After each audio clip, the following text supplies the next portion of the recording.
Good morning, dear Thay, dear Sangha. Today is Sunday, November 2nd, year 2014, and we are at the Big Togetherness Meditation Hall of Blue Cliff Monastery. I'll take it out. I think welcome to the brother and sister from Plum Village who came recently, and also Brother Bear who just came last night from Magnolia Grove Village.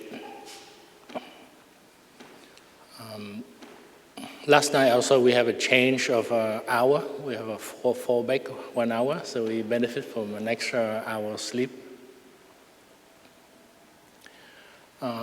Today I want to share with you a little bit about, I call it a personal look at the karma.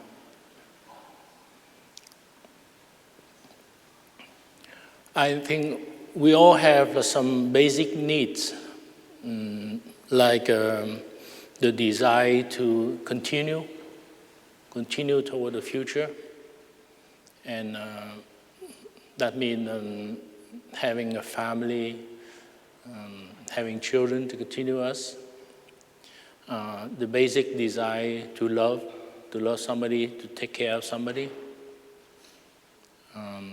also the desire to be loved and to be recognized, to be listened, and also sometimes we call it desire to have what we want. We have some idea and we say we want to have that. But also to counter the point, we also have the 5 remembrance in Buddhism. Like I am the nature to grow old. There's no way to escape growing old. I'm the nature of being sick. From time to time we get sick. And I'm the nature to die someday. Sometimes dying of sickness. So it's just not a matter of whether you die or not dying. It's just how you died. And also the nature to lose what we hold dearest to us. I mean our loved one. It could be our partner, could be our children, could be our parents, could be any close friend or anybody we know. And the only thing that continues us actually our action, our karma. Namely, we can categorize in 3 areas of karma of thought, karma of speech, and karma of bodily actions. And those we take with us. And we bring it, the influence to the future generation, even though after we are gone. I remember in 2009, I think, around the time when Thay was about to come to the US tour, my mother has a heart attack and she passed away. Just about 3 weeks before I'm about going the tour. So I quickly got the airplane, I went to her funeral. We have her cremated, and I remember I did the ceremony of cremation, and I saw her lying in a coffin with just some simple clothes before putting through the crematorium. So basically, whatever we have, we think we have it, we're not going to take to the furnace. And often we hold very dear to our thing, whether it's our belonging, our house, our title in society. But we're not going to take it away when we die. So let me maybe stand up and illustrate the point a little bit.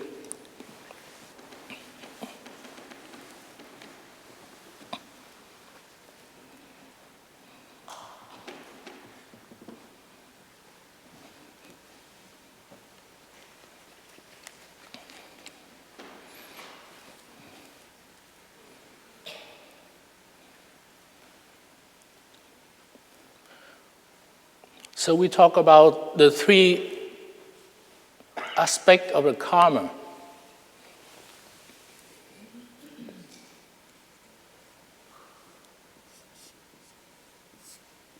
Of thought,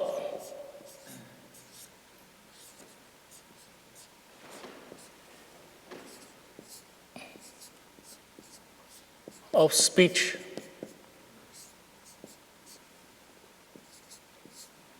and of bodily action.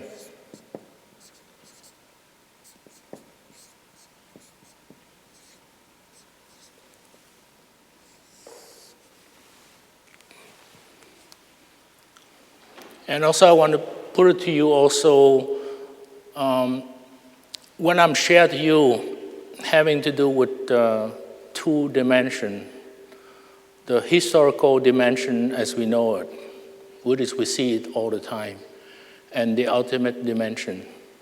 So from time to time, there seems to be contradiction between the two, but if you step deeply into historical dimension, you can get to the ultimate dimension.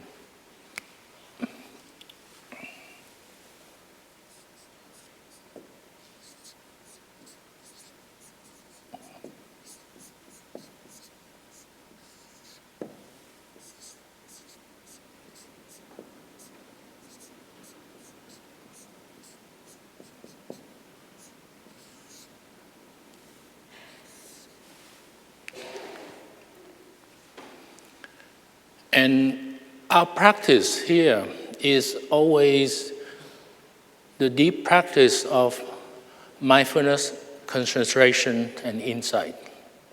Those are the key to help us our transformation and our changing our habit energy.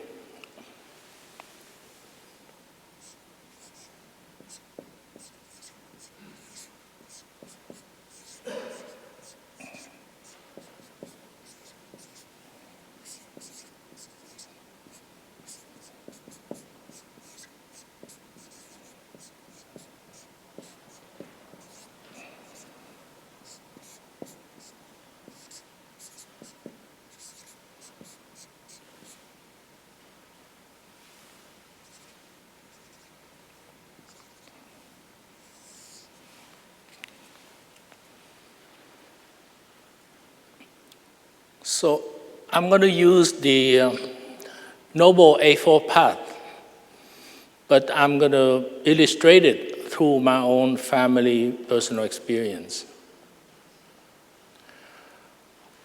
In Buddhism, it's very important for us to have a right view. And having a right view, it helps us to do the right action.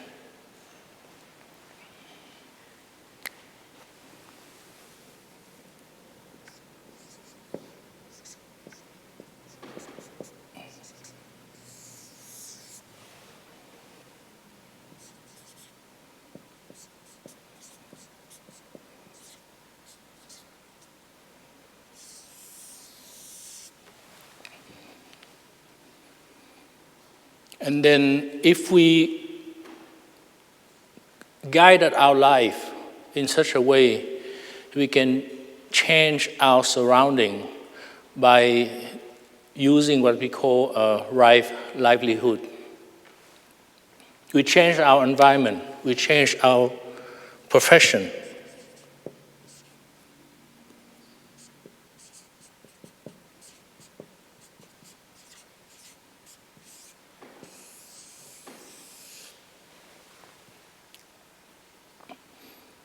And the element that help us to do transform is that mindfulness.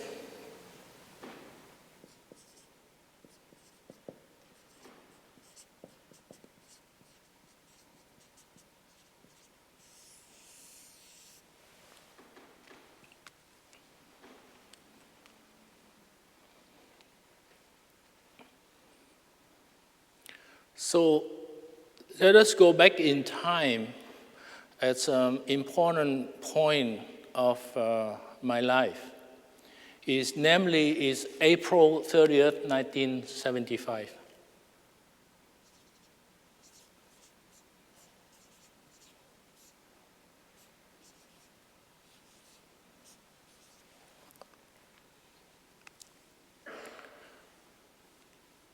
We went through the war of Vietnam, and I grew up in the war of Vietnam. And I remember I was in college, and we tell ourselves the last few months, beginning of 1975, that we probably gonna not to graduate because the war has been going through very strongly. And there were rumors that South Vietnam is not going to last. So among the student and relative, we talk about how we can deal with that situation. Should we leave or not leave Vietnam? My parents say that they're too old, so they don't want to leave it. Chaos is a lot of things. People die in the war, and one brother, one sister were trying to wait to see there's a way to leave or not.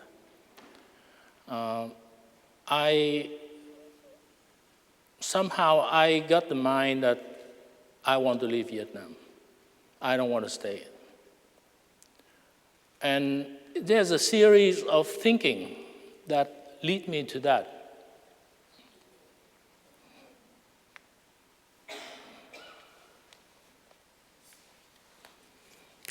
So we have here right thought, or right thinking, and right speech.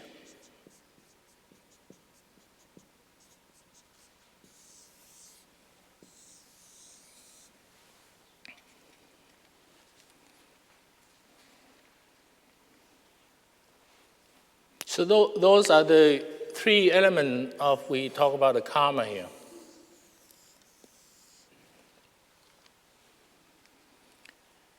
And me and my family, we've been thinking about a lot of this because we have a certain background. And it's not surprised that I want to go out of Vietnam to expand my horizon and learn something new. Because my father started.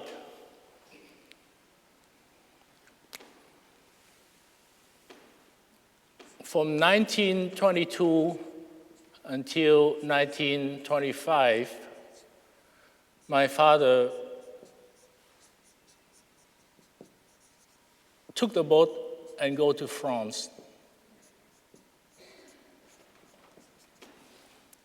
to study. In those days, Vietnam is a colony of France.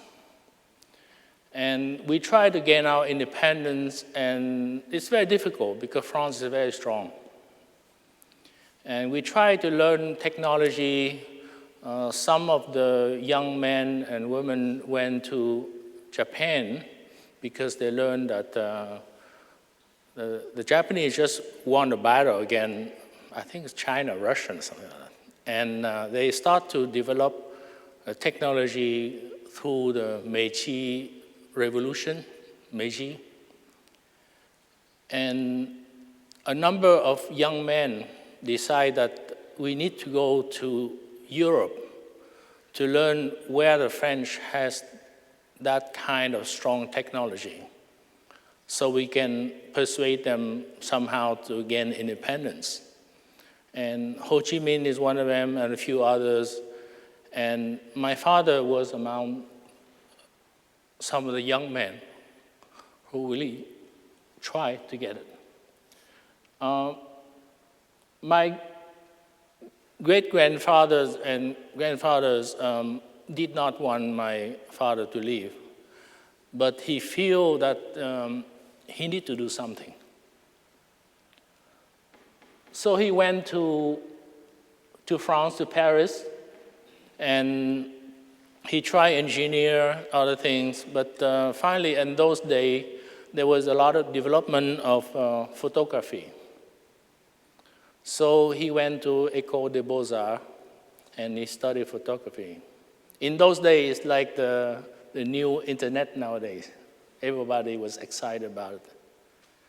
And after that, he brought photography back to Vietnam, among the things.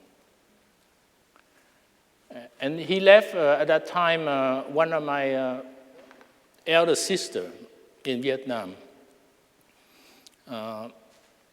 And it's not surprising when my elder sister finished high school, he will send my elder sister to France to study as well.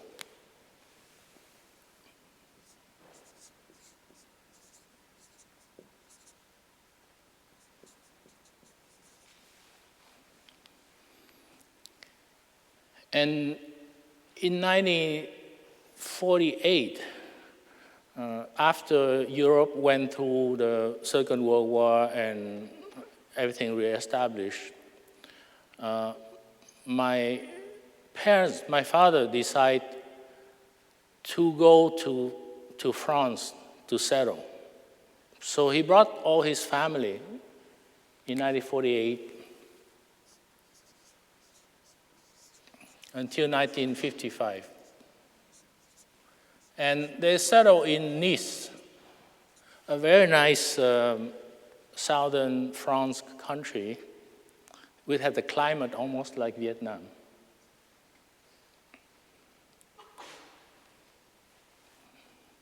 But then, after the Geneva Peace Conference was established, and we divide the country into North and South Vietnam, my father decided in April of 1955 to take all his family back to Vietnam.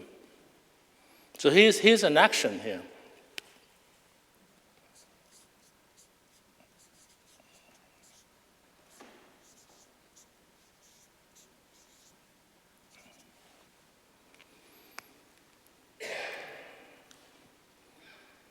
And I was born in Vietnam in November.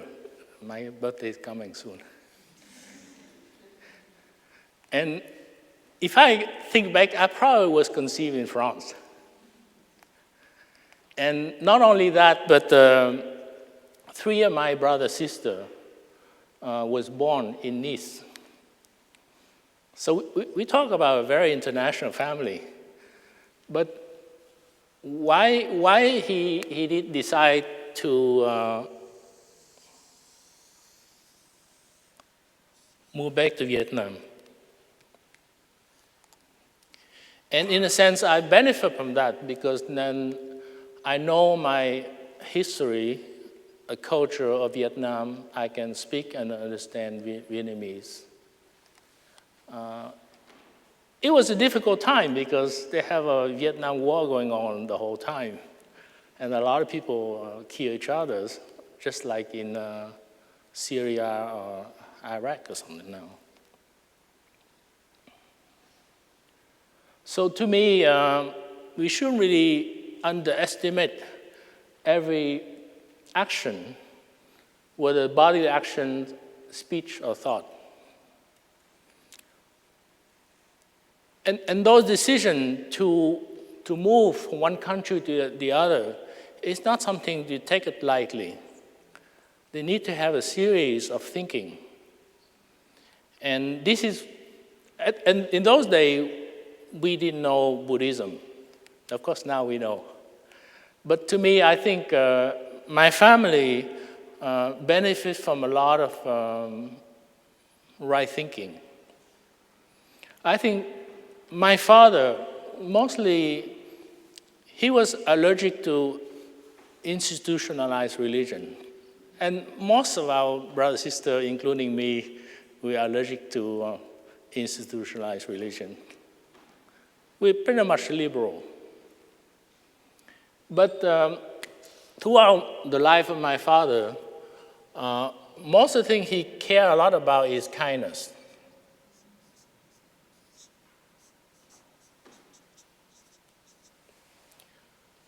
In other words, if you get the chance to help somebody and you have capacity to do that, let's do it.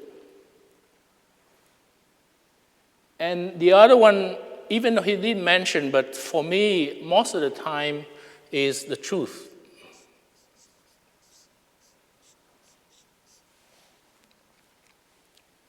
How is that thing? A lot of adults walk around say, this is that, this is that, this is that. Communism is great. In order to chase out the French, we have to use communism and so on. And I remember a couple times, I was like a young teenage, and my father would hear somebody say on television or radio, I'm not sure, and the guy make a very strong point about this and that, whatever, some politician, I think. And my father just say, this and that guy didn't know what he's talking about. But the thing is very nice, but he never say, what is right? What is the truth? He just said to me, just watch out this guy, don't listen to this guy. But he never say what is the truth, what is right view, for example. And I think I trust him a lot that he leave me a choice to determine things for myself. He put me to good middle school, high school, and college, and so on. So I can figure it out for myself. Every generation has a new thing. But I trust that my father went through a lot of experience. He sees the world, and he has a broad view of everything. So I trust his decision about doing something. And let me complete the thing so you know. So we have a right mindfulness, right concentration,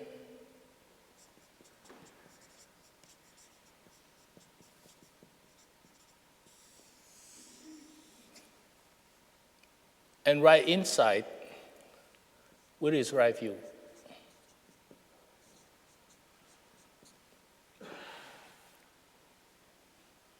And on top of that, if you can add another one is, we call it right effort.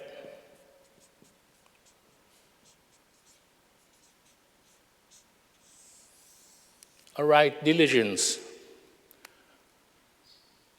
So those are the 8 Noble Paths.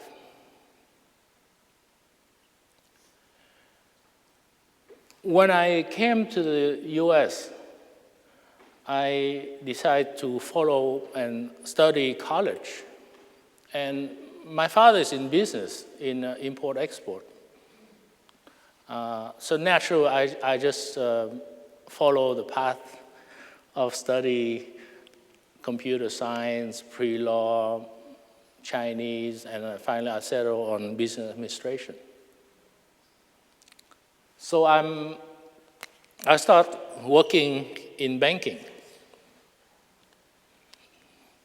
because I learned Vietnamese, English, French, and Spanish in college, and I learned Mandarin. So naturally, I gravitate toward international field, import-export. And at that time, naturally, my brother and sister went to study in Geneva and Lausanne in Switzerland, two of my elder sisters. And the last three of us got caught in Vietnam. But of course, in 1975, I decided I'm not going to stay. I have to learn something new.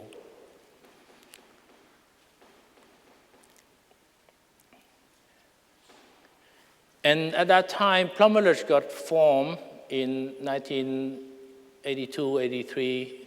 The first summer was probably around 85. And my elder sister, the one who studied here, she went to Plum Village.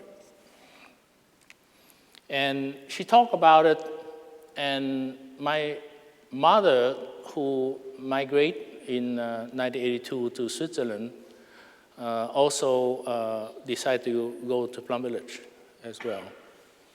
And I remember that time, my mother gave me the book, The Miracle of Mindfulness.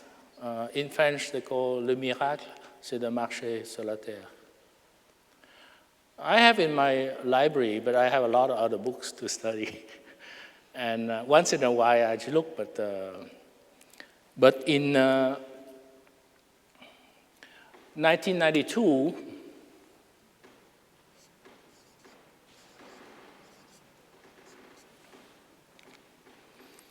one of my friends, David Deepening, invited our teacher to give 2 talks in Philadelphia.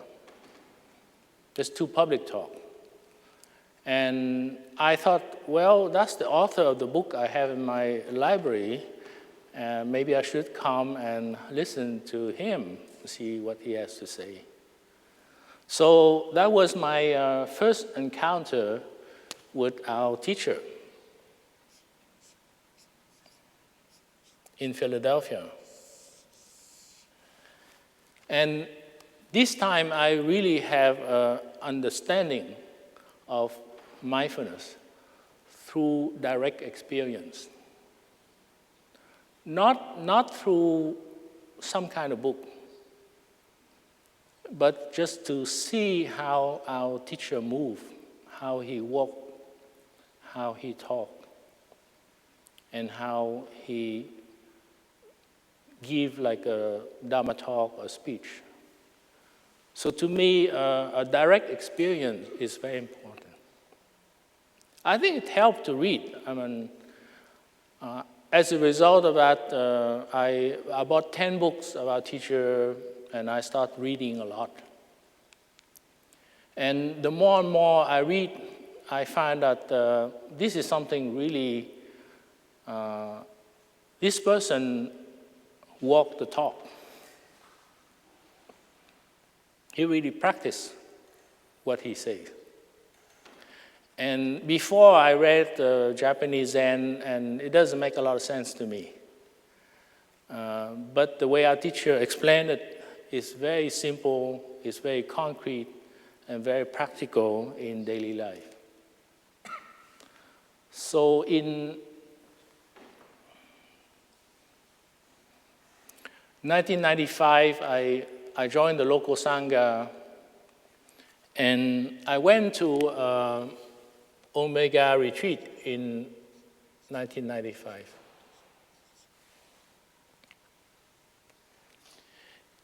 It was like a 7-day retreat, and you can really submerge yourself in mindfulness concentration inside and be mindful with every step, eating mindfully, follow our breath mindfully. And I was very diligent in those days. I really practiced a lot. And I have very good experience that maybe helped me to sustain the practice. I went home, I joined 1 Sangha, 2 Sangha, 3 Sangha, 4 Sangha, 5 Sangha, 6 Sangha. For 7 years. Anybody who is interested in practice mindfulness Plum Village, I join them. And every retreat I can, I will attend them.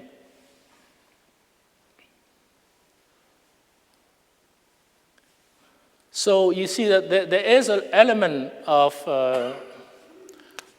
right effort, right concentration,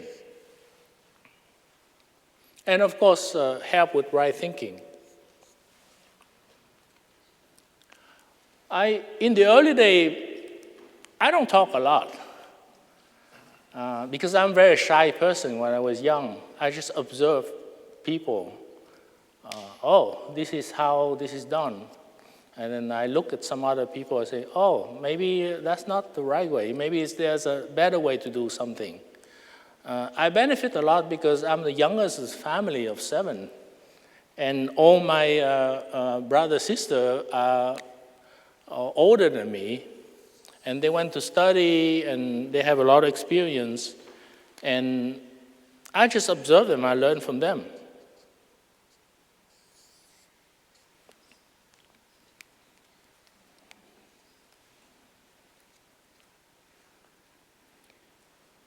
And then in 1996, I attend a retreat of Thay. 1997, I attend a retreat of Thay. 1998, I attend a retreat of Thay. 1999, I attend another retreat of Thay in China.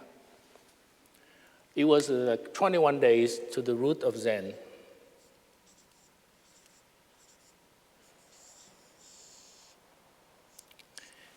And I have another deep experience of the practice. And that made me think about seriously to change my livelihood. I was a fairly successful banker, have a good salary, travel around a little bit. I have some time for myself to study, learn new things. But after practicing through 6 Sangha, I look at myself, I go out 6 nights or 6 days a week practicing with 6 local Sangha. It's just one day I need to stay home to clean up my room. That's about it. And I think it's not enough. I need to practice full time. And I thought about, there are a couple millions banker, but how many people has a deep experience of Buddhism? Very few. So I decided in 2001, I quit my job.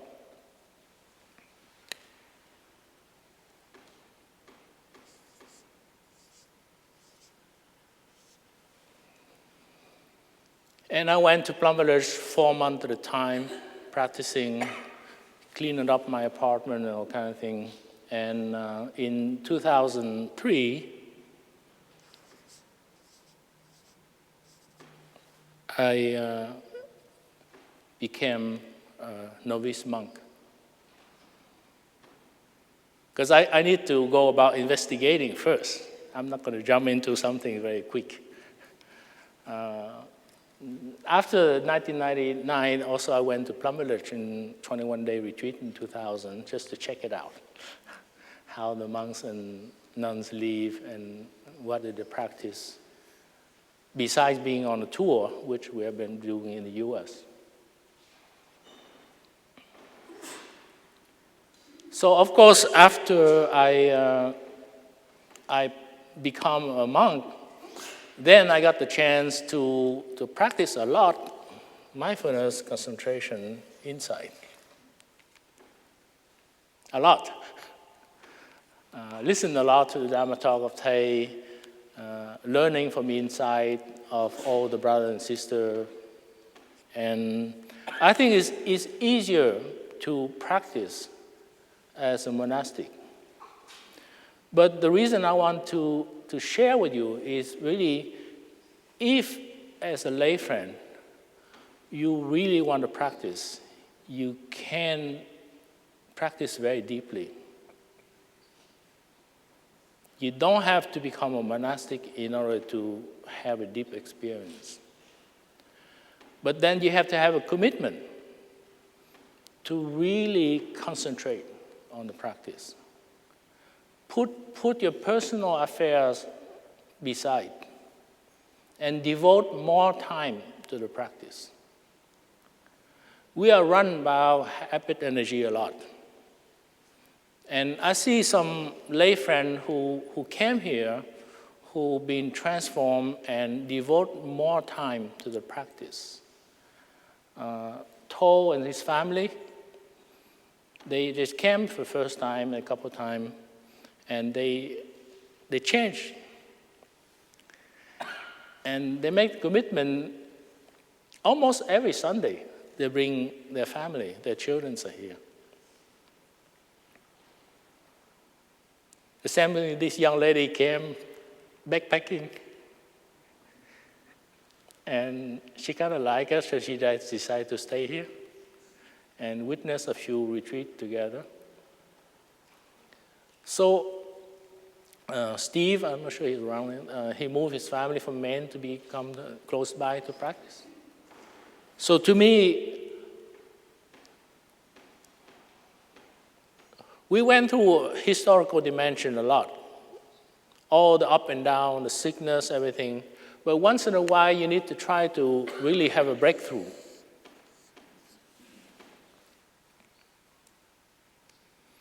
And this is what sustains our practice, our motivation for the practice. And we can do it as a lay friend as well as a monastic.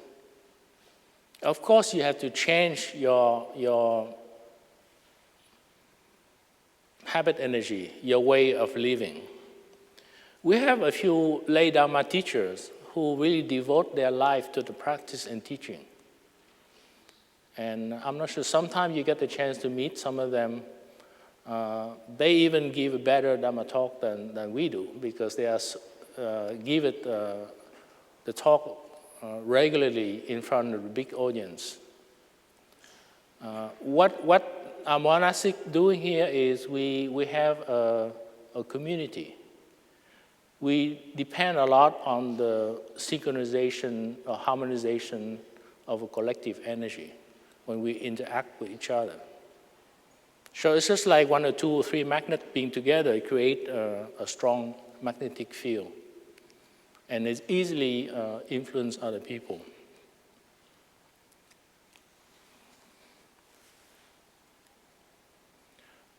Let me devote a little bit more time to talk about the practice.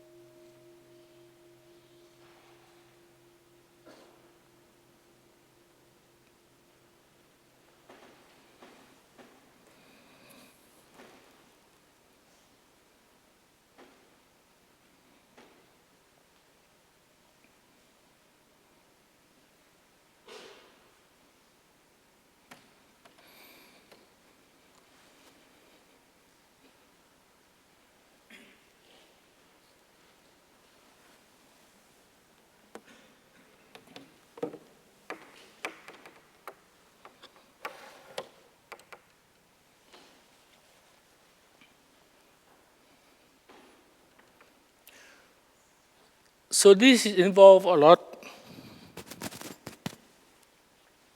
Can you hear me? It involves a lot of Buddhist psychology.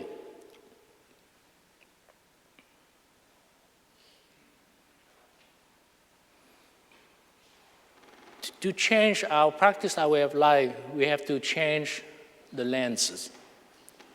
I'm not sure, I think Vicky has one of them camera. In the old day, we used to change lens. Nowadays, I have an automatic camera, and we have these lenses.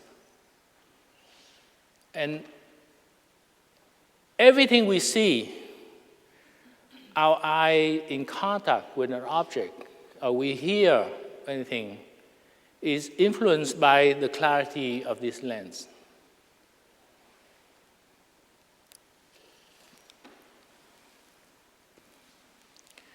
And it's very hard to change things unless you change your lens. You purify your lens. But what is that lens made of? We have what we call recognition interpretation through family history.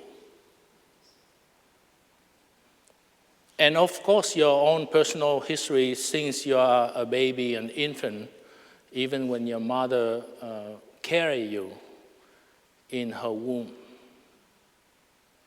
And I just demonstrate to you what happened to my family and how I make those decisions. So it doesn't happen by mistake. And we carry the karma of our thought, our speech, and body action. And it brings to our friend to the next generation.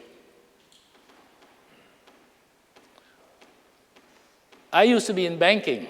So of course, you invest money in banking, in the account somewhere, long-term, short-term. But we don't spend enough time investing in a karma. The accounting of the karma is even better than financial accounting. Well, I traded my livelihood. I don't make a lot of money now, but I make investment in karma for the benefit of all beings. And also to create conditions for people to change their way of thinking. Right view is very important. But it's not easy to get the right view.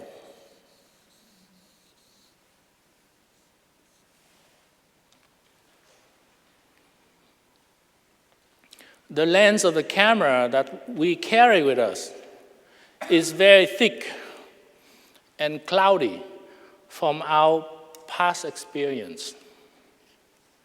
Of course, if we are mindful of those past experiences, it's easy to change. But a lot of time, we are not mindful of our past experience. And it buried deep into our subconsciousness. So a little bit more Buddhist psychology for those who are new to the practice. In Buddhism, we categorize 8 levels of consciousness.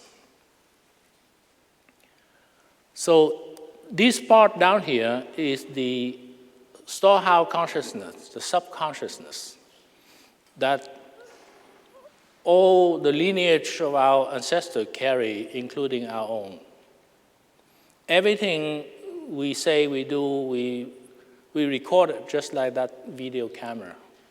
It's stored somewhere. It doesn't get lost. It's how we access it, that's another issue. And on top of these things, we have a 5-sense consciousness, and the mental consciousness with the 6-level consciousness, and that little of guilty thing we call a self-consciousness or the ego consciousness, or manas. That is created by the accumulation of bad past experience, of holding, grasping to things. Let's say we have something very bad experience happen to us. So we try our best to control the situation and to avoid that past experience. And it could be a past experience from our parents. And we think that we have independent decision how we make an action, but we are not careful, we don't have mindfulness concentration inside, we react exactly as our parents act. In every time our object are subject perception encounter the object, whether it's eye and a form, ear and sound, nose and odor, and also the mind and the thoughts. Our ego, our self, clouded our judgment. Of course, I think we can operate in a historical dimension, being kind, being ecological, being nice to people. But the most difficult thing is to transform is the idea of self. And it does take a lot of practice. Because we cling it. It's 1,000 years of our ancestor clinging to the idea of self. In my family, only one older brother and one elder sister has children. We have 5 brothers and sisters remaining, and all of us don't feel that we need to have children. It's too complicated. Maybe we haven't met our right partners. We didn't know the practice at the time, but we think that we don't want to jump into some kind of ocean that are very stormy, and I create some bad karma. Of course, now we know the practice. We know better how to handle the situation.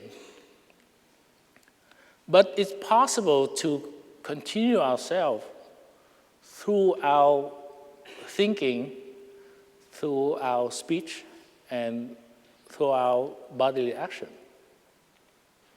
We don't necessarily have to have children. If you look at Mahatma Gandhi, I think he has biological children, some daughter or something. But do you know anything about what they were doing? Nobody remembered what the children Mahatma Gandhi was doing. We only remember by what he was doing to help the independence of India, and also his non-violent way of resisting a way of life. So to me, it's very possible to continue well ourselves without having children.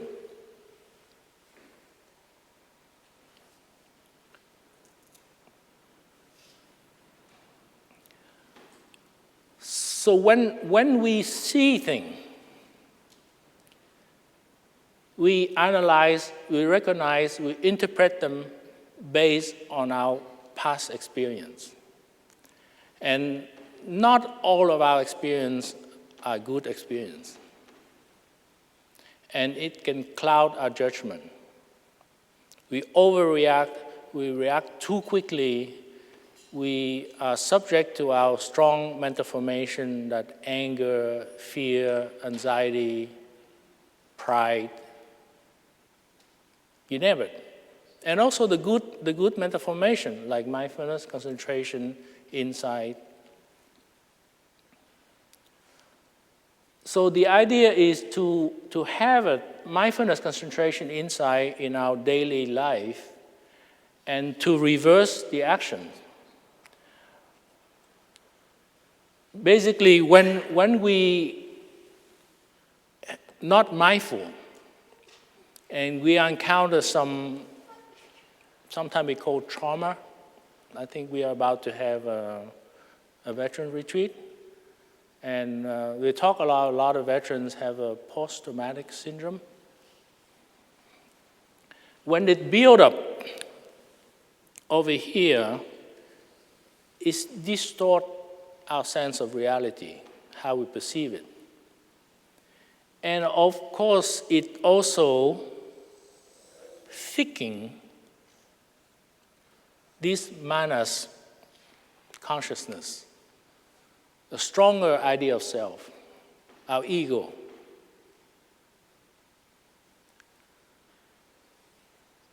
So say if we have encountered a bad situation,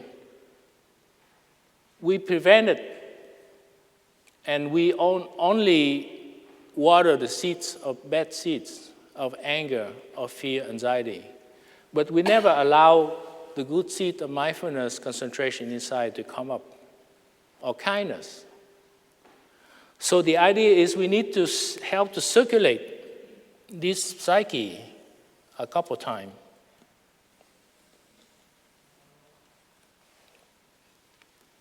So it releases that pressure, and it helps to improve our sense of being in the present moment, our sense of awareness.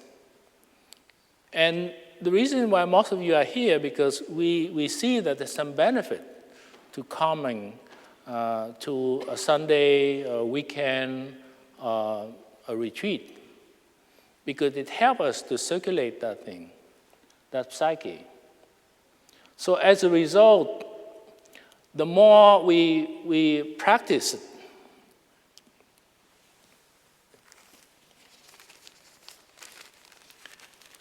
we are decreasing our idea of self to make it thinner and thinner.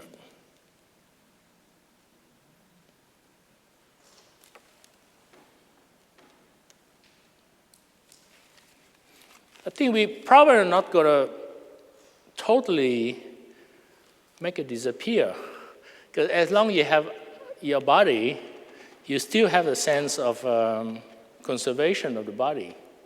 Say I walk mindfully across the street to the other side, and there's a big truck coming when I'm crossing the road. I'm going to walk a little bit faster, just to make sure that my body is safe. But that's no shame to do that. You need to care for your body. And your body helps you to make a right thought, right speech, and right actions. In Buddhism, we have what we call 5 universal mental formations. And these happen all the time. We call it contact, having attention, having sensation, and having perception, and having volitions. So when our eyes are in contact with an object, whether this pen, a lot of time, our eyes are in contact all the time. But our mind is blocking the consciousness, because otherwise we'll be over-flooded with sensation, and we couldn't deal with it.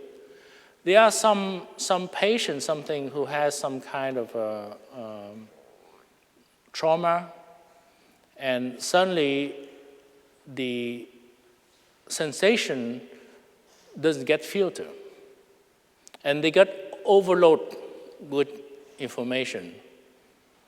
And you can become crazy if you do that. So there is a couple organs in the mind that kind of block the information when you don't need it. And whenever it's relevant, then it catches your attention. Say I'm driving to New York City along the highway. There was scenery all around it. And I was driving, and I only pay attention to the road. And any squirrel, any deer who jump out, that catch my attention right away. The panorama, the signs on the side of advertising, I don't pay a lot of attention, because that's not important for the driving. So this is how we do it. And also the sensation, whatever we perceive is pleasant, unpleasant, or neutral, or both pleasant, unpleasant, how we interpret that. And to me also, to make resolution about how we guide our life, where we want to go. This is the idea when we change livelihood. We choose our friend, we choose our milieu, we choose our friends, our relationships, and we can improve also the relationship within the family as well. So to me, those volition is very important. Whether we want to be the richest people in the world, or we want to be the most powerful person on earth or in the US, we have a lot of power, we want to be famed, we want to be recognized, or we want to be enlightened and help other people.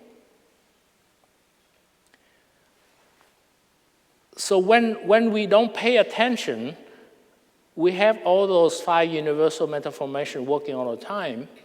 So the important thing is to add the element of the key to the transformation is mindfulness, concentration, insight.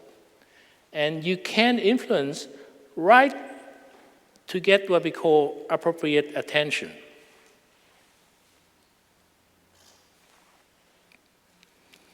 And if we still miss it, we still have influence into the appropriate sensation.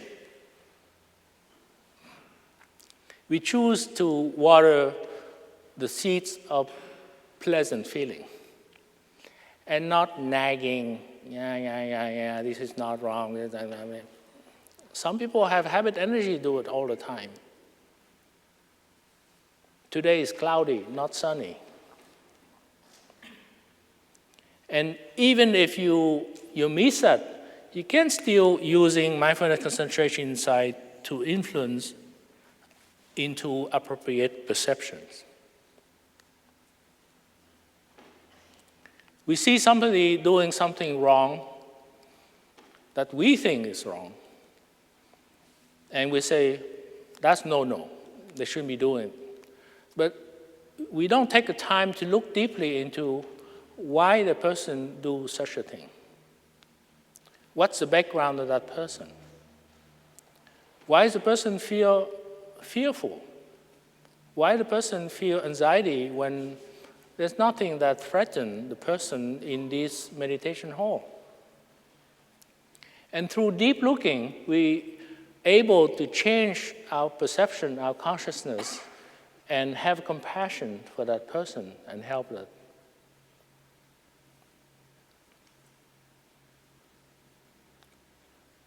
So to me, I just want to show to you why mindfulness, concentration, insight are very important. Our teacher reminds us all the time. And our habit energy say, let's forget once in a while.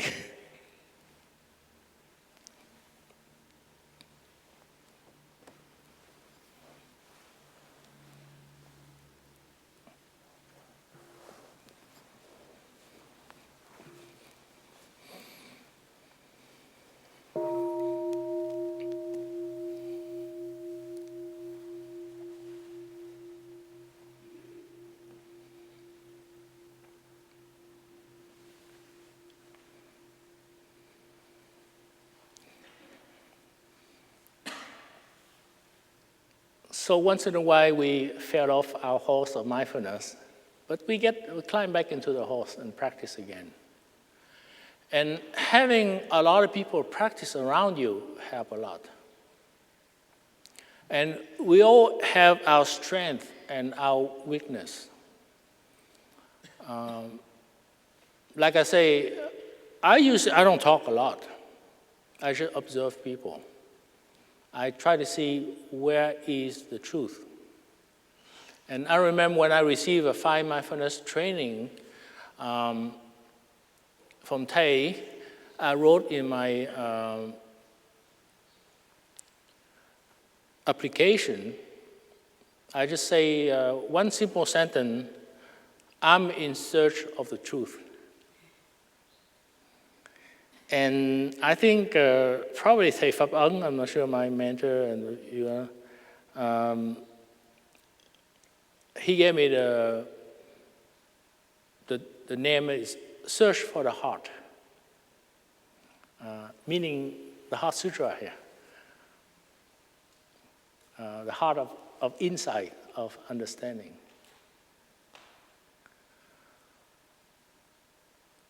But I think to me, we have to know our strength and our weakness, our good habit energy and our not so good habit energy. And we have to recognize it. Sometimes we deal with the situation where you are born into. I consider myself lucky in the sense my father and my mother are very well together. They never have a fight in front of the children. And they celebrate their something 50-year anniversary before my father passed away. And my mother was at the bedside when my father passed away, along with all of us. I have my share of suffering, of course, but I don't pay attention to that. When I was 2 years old, I fell up and really broke my forehead. I gave a couple of stitches, you can see the scar there. And I went through the war of Vietnam, and it wasn't very nice. And I was a refugee, living in a refugee camp, came to the US with 300 French francs at the time, with the equivalent of like $90. And I have to rebuild my life from scratch, everything. What I'm saying is, it's not really complaining, but to share with you that we all go through some good experience and bad experience in life. But if we get hit by the first arrow, we shouldn't really try to create a second arrow by worry, by adding more oil to the fire. And we need to concentrate on the practice and really ask yourself, are you sure? Is there a better way to do something? Is that the only way to do that way? And to have a pause before you react to somebody saying something. I benefit from my mother a lot. She was a school teacher, but after she has 6 children, she decided to devote her time to helping with the household work. She quit her job. But being around my father, who traveled a lot and have a businessman, she learned a lot. But I admire her a lot, but she doesn't overreact to something.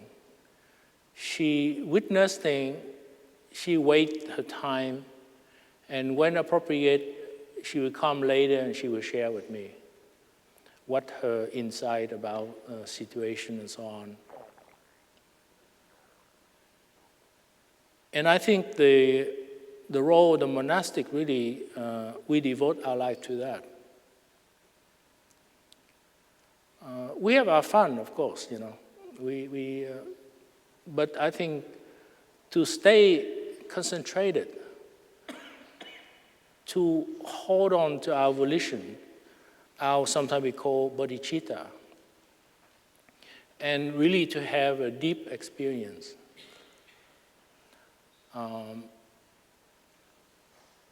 We can practice a number of years, but it's very rare that we can get a deep experience.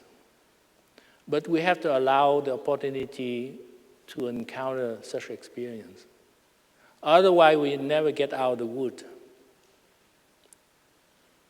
And we just carry around wandering into the historical dimension and never taste the taste of liberation. And you can suffer. You can have suffering, but you can create happiness and joy at the same time. We don't have to wait until we eliminate all our suffering. But also, we need to use that mindfulness concentration inside not to create bad karma of thought, bad karma of speech, and bad karma of bodily actions. Usually the action take longer time to make them. But the thought is very quick. So it's a running horse that we need to know how to control our thought and to correct our thought. And speech is the next. If we don't pay attention, we can speak something out real quick. And when we throw out the words, we cannot take it back. We can have doing beginning anew. We can apologize. A lot of people do it. They say something wrong, and then later they come, they apologize to people for their bad choice of words or bad choice of reactions. But better if you can control yourself so you don't really react and allow a pause. And when somebody say something, somebody do something, just give yourself a pause to see, okay, what is that situation here? What are my options? How am I to think about that? And what should I say? Rather than jump and react. We are not like a Pavlov dog. When somebody bring out the food, we salivate right away, kind of thing. We are much better than that. And with mindfulness concentration inside, we can choose our action. So that way, we send out our continuation at every second, every minute. And we don't have to think about how I accumulate it.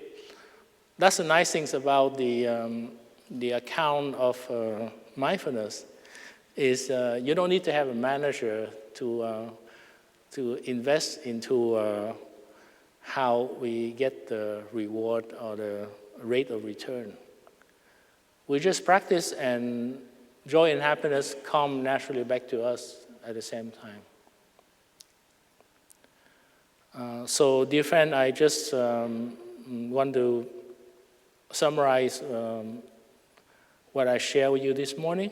Is a personal look at karma and through the Eighth Noble Path, and using mindfulness concentration insight as a key to change our consciousness, to change our way of living, and to orient ourselves toward the practice and transformation of suffering, of habit energy, and create more joy and happiness and liberation. So thank you very much for your listening.